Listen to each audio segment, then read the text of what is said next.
This is Cast of Wonders, the young adult fiction podcast featuring stories of the fantastic. Welcome. Episode 668. I'm Catherine Inskip, your editor and host. Our story for today is The Sundress and the Serpent by Craig Church, a Cast of Wonders original. Craig Church is a studio production manager at Industrial Light and Magic in San Francisco, helping bring projects like The Mandalorian and Andor to the screen.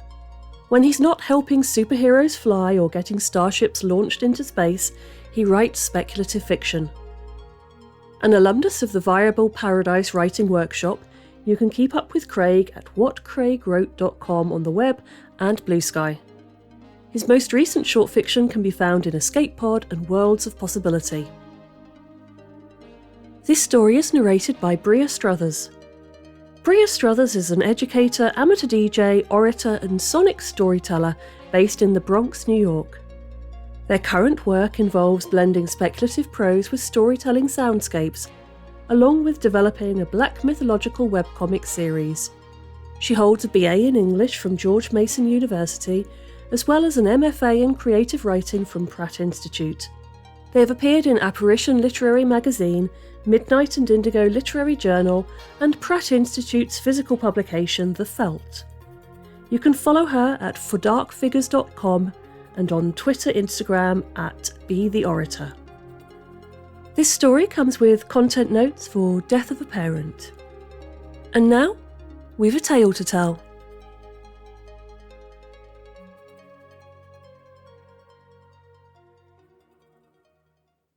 The Sundress and the Serpent by Craig Church.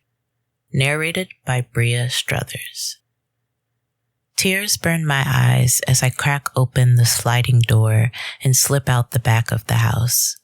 I pull up the hood of my jacket and cinch it tight against the heavy, damp cold, looking over my shoulder to where the flickering light of the television illuminates Dad's beer gut, rising and falling in time with his guttural snoring. At least one of us can sleep. The sun will be up before long. I need to get a move on. I know the path by heart after making this trek so many times, so the soupy morning fog doesn't deter me. I stroll past the dark, uninhabited vacation homes dotting the shoreline and recall how indignant I was when Dad moved us into a cramped mobile home along this remote stretch of Oregon's coast. He just wanted to run away after Mom died and didn't give a second thought to uprooting his teenage daughter. At the time, I'd hated him for it. Now, maybe not so much. The salty, sickly sweet aroma of ocean and seaweed strengthens. The rocks beneath my feet loosen as my boots sink into sand. I turn left, heading south down the deserted beach toward the ghost forest. Arriving here in Neskowin, the first thing Dad tried to sell me on was its proximity to the famed patch of beach where the remnants of a 2,000-year-old Sitka spruce forest protrude from the sand. Apparently, an ancient tsunami cut the forest down and preserved the stumps until a storm in the 90s unearthed them. Now they just sit there, eerie monuments to the past. Dad thought it appealed to me, his daughter with the black nail polish and budding taste in metal bands. He wasn't wrong. When Mom was still healthy and I'd get upset or anxious, we'd go on a walk together. Sometimes the walk would be in the afternoon after school. Sometimes it'd be in the wee hours of morning after a sleepless night. We'd talk things out if I was up for it, but more often than not, we'd just stride along in silence, content and grateful for each other's unspoken understanding. When Mom passed and Dad trucked us out here, I still went on walks, talking aloud to Mom like she was still here. It's how, 3 months ago, my feet led me to the ghost forest at sunrise and everything changed. A sliver of morning light illuminates the fog before me. I can see the silhouettes. Stumps rise from the thick, waterlogged sand like totems. Beside each one, a figure, translucent enough for rays of sunlight to pass through. I approach the first and nod to my late Uncle Jeff. He's dressed in the nursing scrubs I constantly saw him in when I was a little girl, before his car wrapped itself around a tree. He doesn't acknowledge me. He never does. Like always, he faces the ocean, his mouth forming words with no sound. I'm not here to see Uncle Jeff, though. I keep walking. When I spot Mom, my breath catches. I'm used to the sight of her by now, but it's the mustard yellow sundress she's wearing and what it implies that sends my stomach into freefall. Visiting the ghost forest like this has a price, and I begin to doubt my willingness to pay it. Mom is radiant and beautiful. Her long, raven black hair flutters in the sea breeze, her cheeks as rosy and plump as they were before cachexia stretched skin across bone. A faint smile plays on her lips as she watches the ocean, muttering inaudibly. The packed, wet sand thrums and quivers beneath my feet. I follow Mom's gaze and see two glowing, ruby eyes emerge from the waves. There is no getting used to the serpent or her enormity. She slithers on the beach, encircling the ghost forest before looping back to face me. The emerald green scales, each the size of my hand, are smooth and polished, reflecting my pale, uneasy expression. Her forked tongue flies out, and I flinch as it caresses my cheek. A primal, naive part of me wishes Dad was here, but the true nature of the ghost forest and its slithery caretaker only appear when I come alone. Back so soon? The serpent says, cocking her head. I nod toward Mom. I need to talk to her. About what? School stuff, I say, not eager to describe how cruel a small rural high school of 50 kids can be to the new queer kid. How it felt to arrive at my locker the previous morning to see the words rug muncher scrawled across it in Sharpie.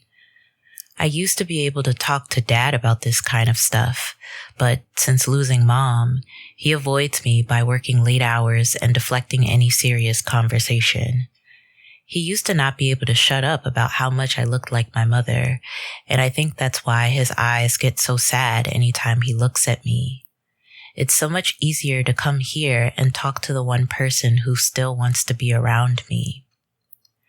The serpent turns her head, her gleaming red eye looking me up and down appraisingly. You understand today's price? My eyes start back to Mom's sundress. Please, there has to be something else. I do not negotiate my terms. The serpent begins sliding past me, heading back out to sea. I panic and shout, okay.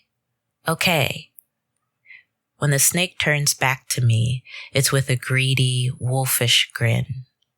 Excellent. Begin. An old memory for a new one. That's how this works. And I've been burning through my capital at a rate I know is too fast. I haven't been able to stop coming here, whittling down my stockpile of precious memories until only a precious few remain. The cost only goes up. I close my eyes and replay the memory the serpent wants in my head, savoring it one last time. I can smell the powdered sugar. I can see Mom standing at the kitchen island in her sundress, frosting cupcakes. I can feel the warmth of her loving smile. I look the serpent in the eye and oblige. When I was 15, I started figuring out who I was.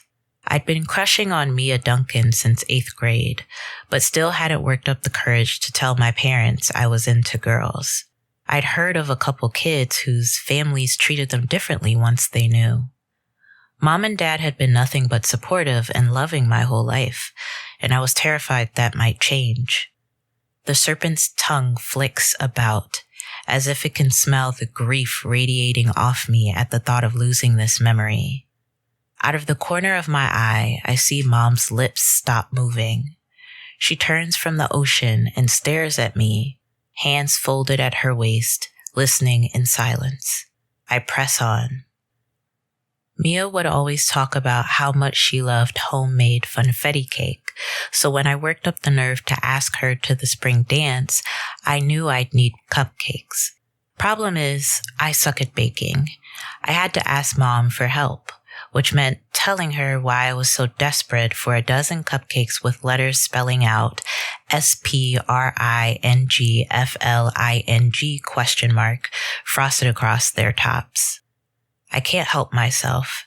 I break my eye contact with the serpent and look at Mom. Her smile is wide, flashing the front tooth gap she passed on to me.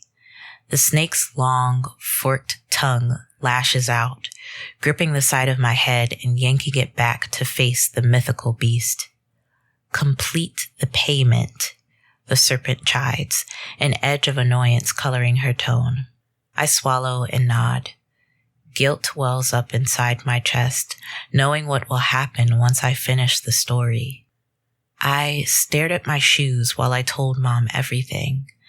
I couldn't look at her. I didn't want to witness the moment when the way she felt about me changed. I remember her soft fingers sliding under my chin and gently turning my eyes up to hers. Tears brimmed in her eyes, but the love that shone from them was the same I'd seen my entire life. Her first words to me were, "What color of frosting?" Yes, yes, the serpent says, licking her lips as if she'd devoured a great meal. Delicious. Lightheadedness washes over me. I steady myself on the nearby stump and stare at the sated serpent, wondering what precious memory I'd just sacrificed. It's an odd feeling, knowing something invaluable has been extracted from you, as if a pillar of what makes you you has been removed. My chest begins to seize up with anxiety, and I have to take a few seconds to practice the box breathing technique Dr. Martin taught me to stave off an attack. Robin? The sound of Mom's voice snaps my attention away from the serpent. I rush to my mother and wrap her in a cordial hug because it seems like the right thing to do. Hey, Mom, I say, voice breaking. When she doesn't respond, I pull back.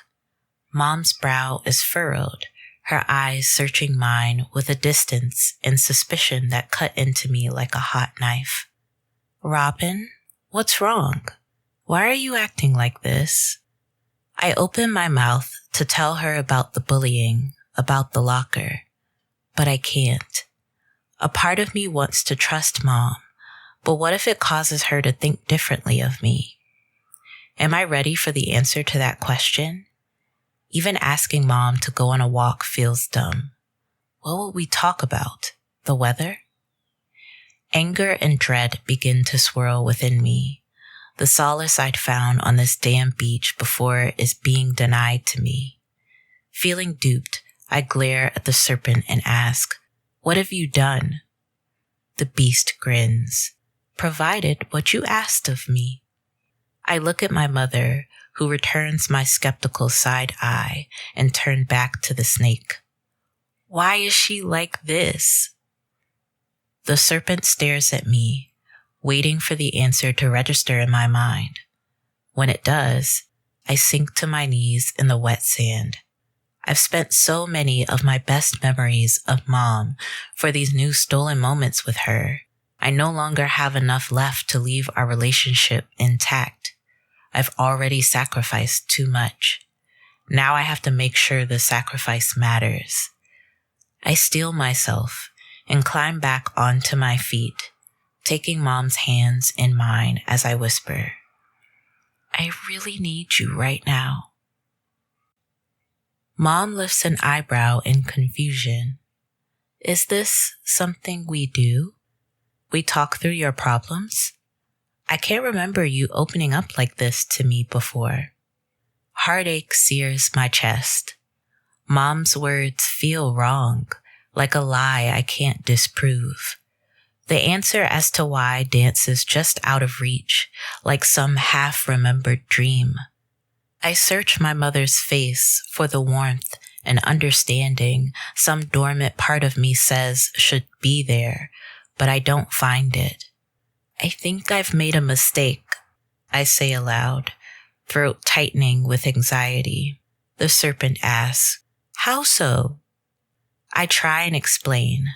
I can't tell you how, but this isn't my mom. Like, I expect her to be a certain way, but she's not. I've given you too much.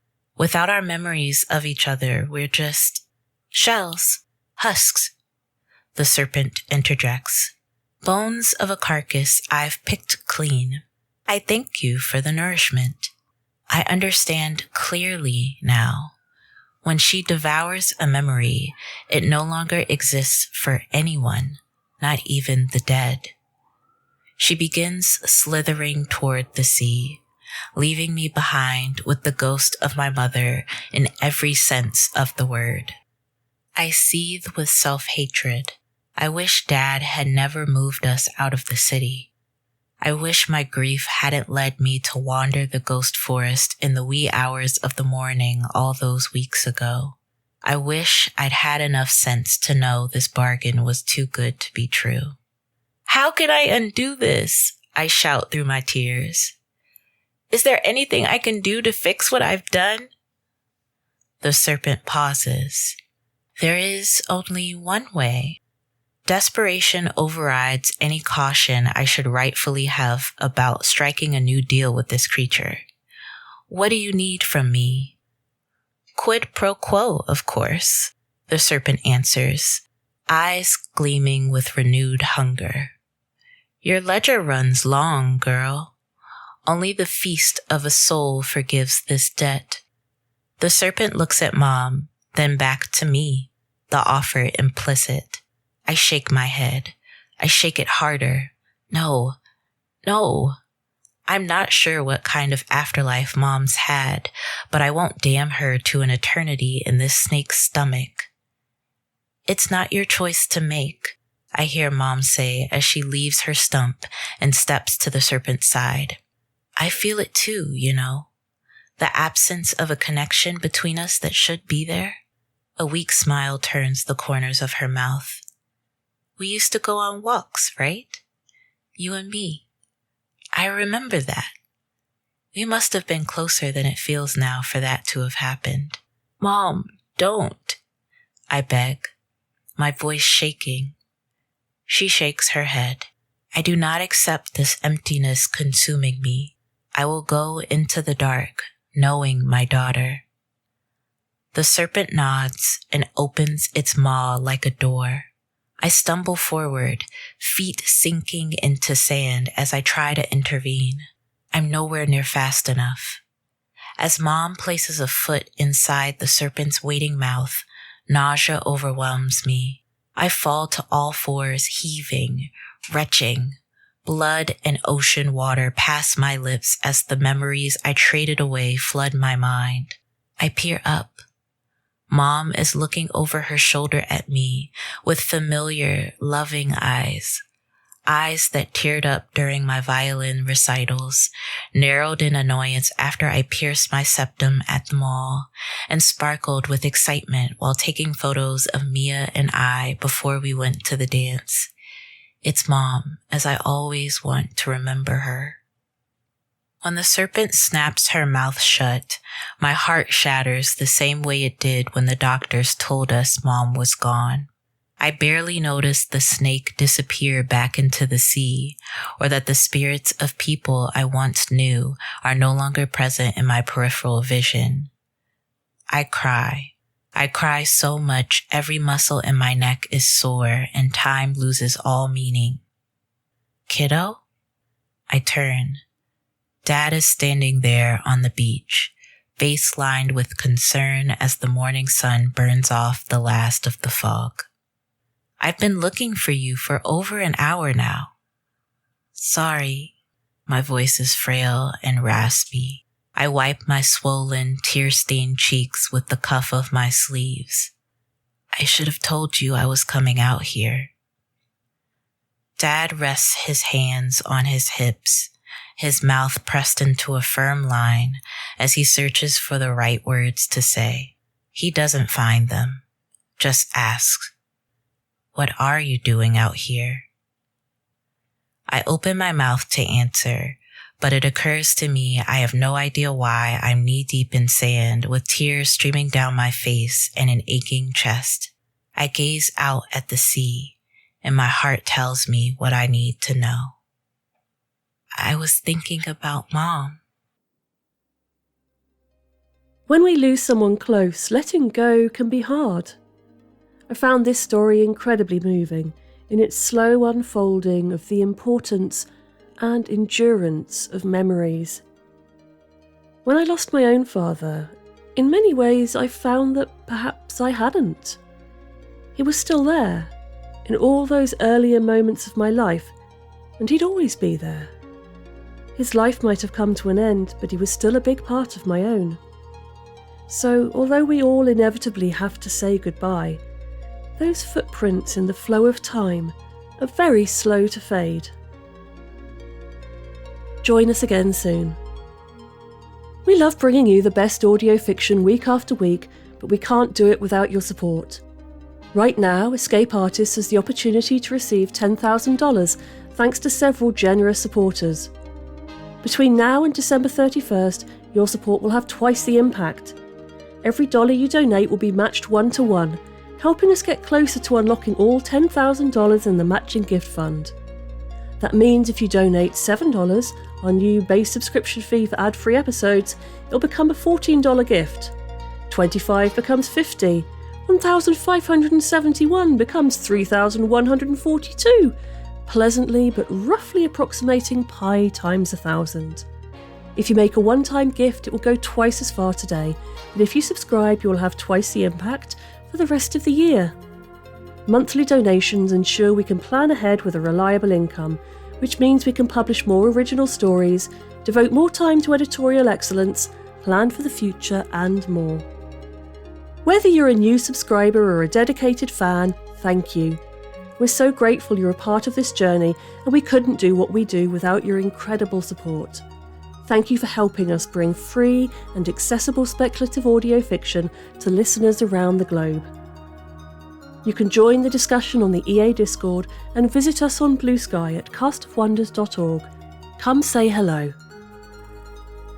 Cast of Wonders is brought to you by editor Catherine Inskip, assistant editors Alicia Caparasso and Amy Brennan, associate editors Rebecca Arn, Tanya Adelit, Kit Kaelstow, Cup Jacob, Adri Joy, Becca Miles, Ray O, Samuel Poots, Emma Smales, Denise Sudell, Ella Naval, Rin Yi and Angela Zazueta. Our audio producers are Jeremy Carter and Andrew Jack. Cast of Wonders is part of the Escape Artists Foundation, a 501c3 non-profit, and this episode is distributed under the Creative Commons Attribution, Non-Commercial No Derivatives 4.0 International License. That means you can download or listen to the episode on any device you like, but you can't change it or sell it. Our theme music is Appeal to Heavens by Alexei Nov, available from Promo DJ or his Facebook page. Thank you for listening.